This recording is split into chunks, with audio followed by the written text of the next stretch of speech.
You probably know someone brilliant. I mean, genuinely brilliant, who spends their intelligence defending positions you find indefensible. And the most unsettling part isn't that they believe it.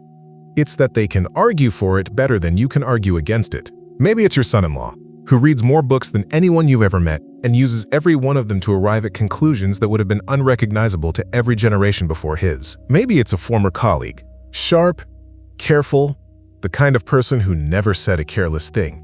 And now every conversation leads back to the same 12 talking points, delivered with perfect confidence. Maybe it's someone in your own family, and you sit across the table from them at Thanksgiving and feel something you don't quite have a word for. Not anger, not contempt. Something closer to grief. Because the intelligence is still there, but something that used to be underneath it, some capacity for doubt, for sitting with complexity, seems to have gone quiet. We tell ourselves there are a few easy explanations. They got into the wrong crowd, they went to the wrong school, the internet got to them, someone fed them bad information, and they were credulous enough to swallow it. But none of those explanations quite land. Because the people you're thinking of aren't credulous. They're not poorly read.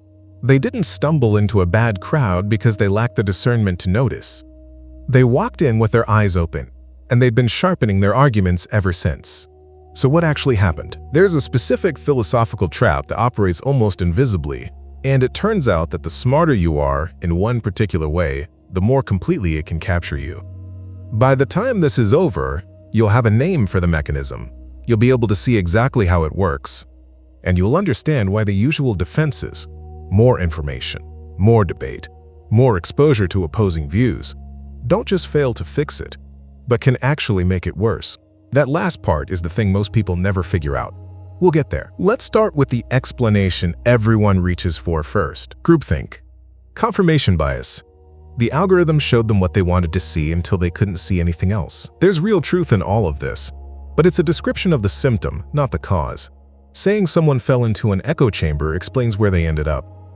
It doesn't explain why they stayed. It doesn't explain why their intelligence, which presumably would have served them well in detecting manipulation and inconsistency elsewhere in their lives, went offline precisely here. The other explanation you'll hear is social. They wanted to belong somewhere. The tribe offered community, status, a clear identity, and the price of admission was adopting the tribe's conclusions. That's also partly true, but it's not a complete account either, because it assumes the smart person is using their intelligence to rationalize a social need, that the ideology is just a costume, and underneath it they know perfectly well it doesn't hold up. And when you look at the people you're thinking of, that's not what you see, they believe it.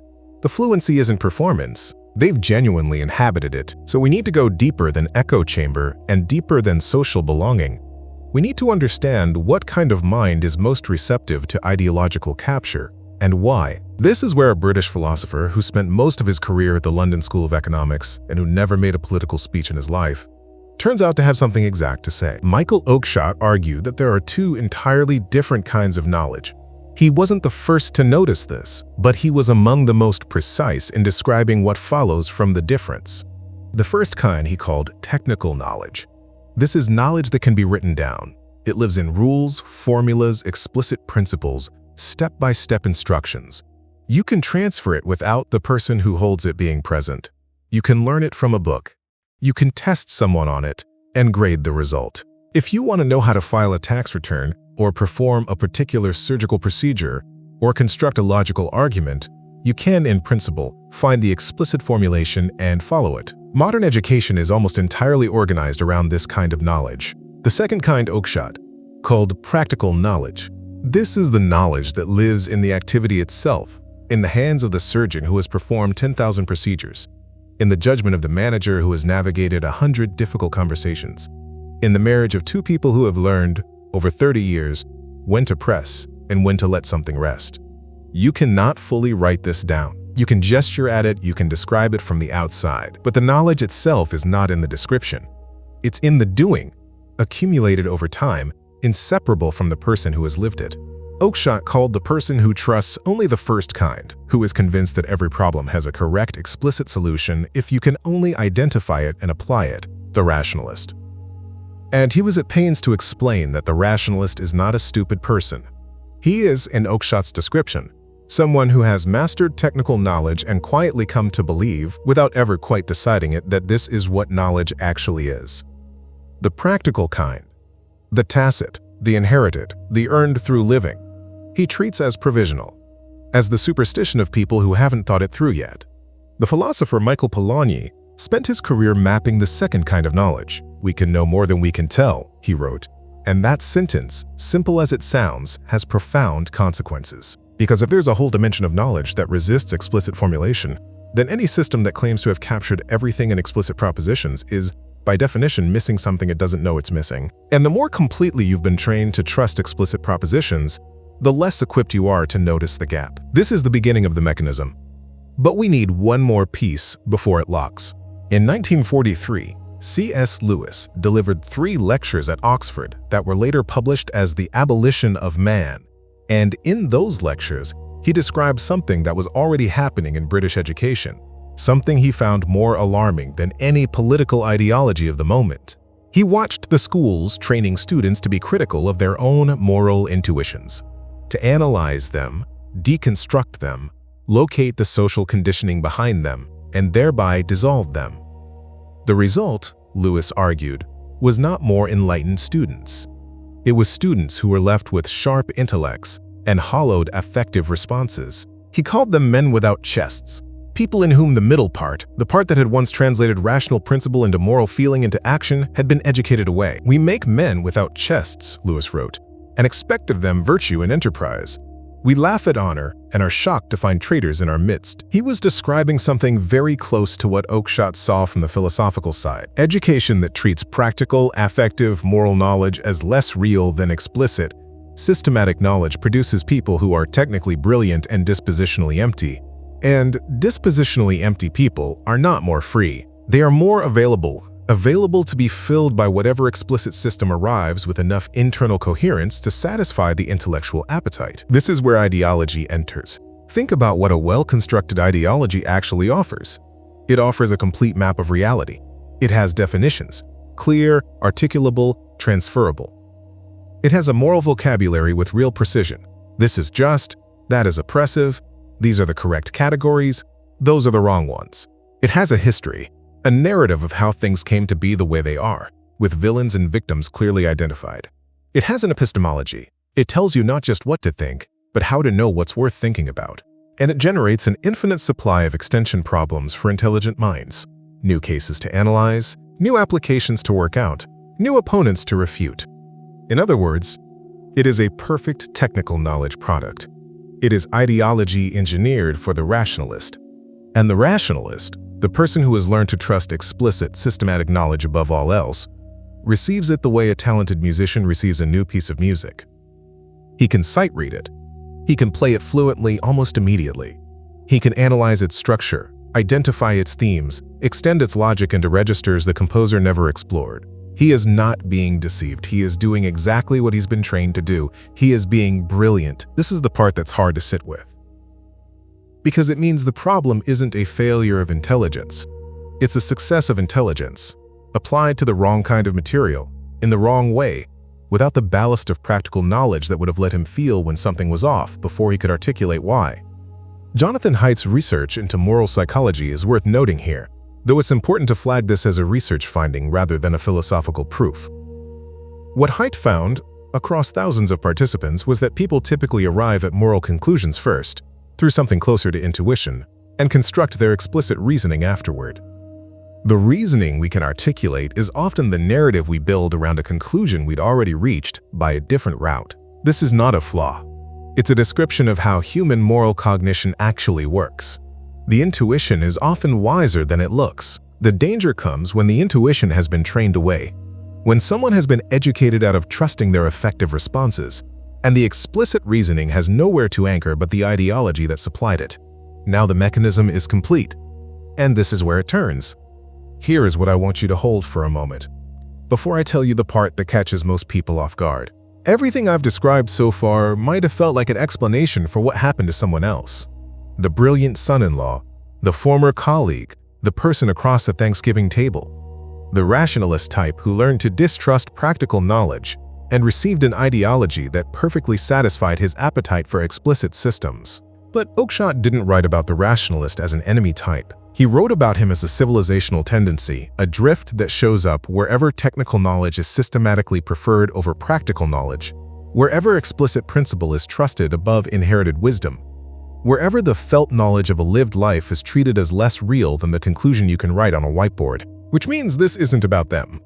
Or rather, it isn't only about them. Every person who went through a modern education was trained, to some degree, to trust the explicit over the tacit, to treat what can be articulated as more reliable than what can only be felt, to be suspicious of "I just know this is wrong" as a form of reasoning, and to demand instead that reasons be produced, examined, and graded. Some people develop their practical knowledge anyway, through long marriages, through careers that required navigating real human complexity, through faith practices that trained the affective responses Lewis described, through the slow accumulation of what Oakeshott called the familiar. The things you know, because you've lived alongside them long enough for them to become part of how you see. But that development happened despite the training, not because of it.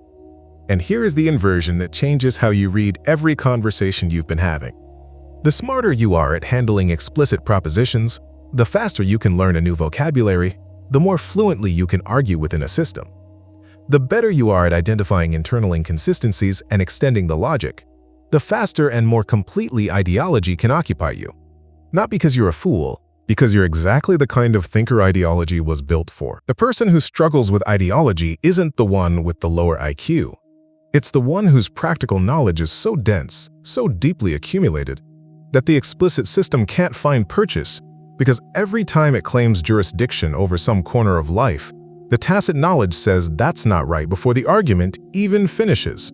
The farmer who's watched 3 generations of crops and weather has a knowledge of contingency that resists the clean principle. The grandmother who's navigated a family through 40 years of real difficulty has a knowledge of persons that makes the ideology's categories feel thin. But of course, we don't teach that knowledge in schools, we don't reward it on tests. We've spent 2 generations designing an educational system that treats it as the thing you do before you learn something real. If you want the full vocabulary for what I've just described, not just the concept, but the framework you can use across every domain this touches, the link below connects to something I've put together. It's 12 Oakeshott concepts with plain definitions, contemporary examples, and a guide to application. The video gives you the distinction.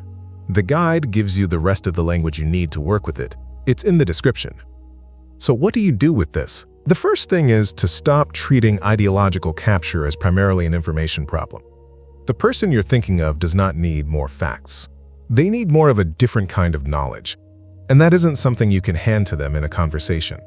You can't argue someone into trusting what they can't articulate. That would be a technical solution to a practical knowledge problem, which is, if you've been following, exactly the trap. What you can do, and this is where Oakeshott's idea of disposition becomes useful, is pay attention to where your own practical knowledge lives, not as an intellectual project, as a concrete practice. A disposition, in Oakeshott's sense, is not a set of conclusions you hold. It is a way of inhabiting your experience. The conservative disposition he described in his 1956 essay on being conservative is not an ideology.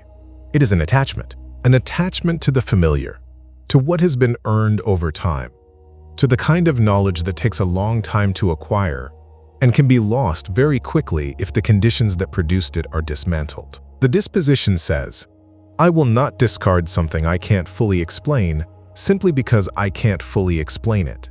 The explanation might be in the thing itself, waiting for me to live long enough to hear it. That disposition is not natural. It is cultivated. It requires, as Lewis suggested, a certain kind of formation, of the affective responses, of the imagination, of the sensibility that can feel wrongness before it can name it. And it is cultivated through contact with the inherited, through traditions of faith and practice, through long relationships, through the slow reading of people who thought seriously about what lasts and what doesn't. This is not nostalgia. Nostalgia is the mistaken belief that the past was simpler, or purer, or easier. What Oakeshott is pointing at is something different. The recognition that the knowledge deposited in a long tradition, or a long marriage, or a long faith practice is not less real for being hard to articulate. It may be more real. It survived precisely because it kept working when the explicit theory that would have replaced it didn't. The philosopher Roger Scruton, who spent his career translating Oakeshott's framework for the contemporary world, put it this way: the things most worth conserving are the things that can't be reconstructed once they're lost. Not because they're perfect, because the knowledge of how to build them lives only in the building. And once it's gone, no explicit blueprint will bring it back. That's the thing the ideological system can never quite account for. It can describe, it can prescribe, it can generate arguments of extraordinary sophistication. But it cannot do what 40 years in the same community does. It cannot do what a grandmother who has buried a husband and raised children and watched her faith carry her through both actually knows. And so the people who are most protected from ideological capture are not, in the end, the cleverest arguers. They are the people whose lives have been dense with the second kind of knowledge, the tacit, the embodied, the earned.